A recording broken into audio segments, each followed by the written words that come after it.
অন্তর্বর্তী সরকারে পার্বত্য চট্টগ্রাম বিষয়ক মন্ত্রণালয়ের উপদেষ্টা সুপ্রদীপ চাকমা। তিনি সাবেক রাষ্ট্রদূত ও সচিব। তিনি ১৯৮৫ বিসিএস ব্যাচের পররাষ্ট্র ক্যাডারের কর্মকর্তা। গত বছরের ২৭ জুলাই তিনি পার্বত্য চট্টগ্রাম উন্নয়ন বোর্ডের চেয়ারম্যান হিসেবে যোগদান করেন। দেশে বিদেশে সরকারের গুরুত্বপূর্ণ বিভিন্ন পদে চাকরি করার পর সর্বশেষ মেক্সিকোতে বাংলাদেশের রাষ্ট্রদূত পদ থেকে ২০২১ সালে অবসর নেন। সুপ্রদীপ চাকমা খাগড়াছড়ি পার্বত্য জেলায় জন্মগ্রহণ করেন। তিনি খাগড়াছড়ি থেকে ১৯৭৭ সালে এসএসসি, ১৯৭৯ সালে উচ্চ মাধ্যমিক এবং ঢাকা বিশ্ববিদ্যালয়ের মার্কেটিং বিভাগ থেকে ১৯৮২ সালে স্নাতক ও ১৯৮৩ সালে স্নাতকোত্তর ডিগ্রি অর্জন করেন। তার দীর্ঘ কর্মজীবনে তিনি মরক্কো, শ্রীলঙ্কা, বেলজিয়াম ও তুরস্কে বিভিন্ন পদে দায়িত্ব পালন করেন।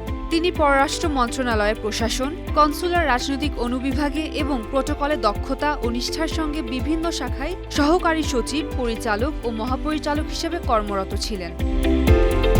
সুপ্রদীপ চাকমা সরকারি চাকরি থেকে অবসর নেয়ার পর উন্নয়ন কর্মকাণ্ডের পেশাগত অভিজ্ঞতা অর্জনের লক্ষ্যে বিভিন্ন সময় উন্নয়ন কর্মকাণ্ডে জড়িত ছিলেন।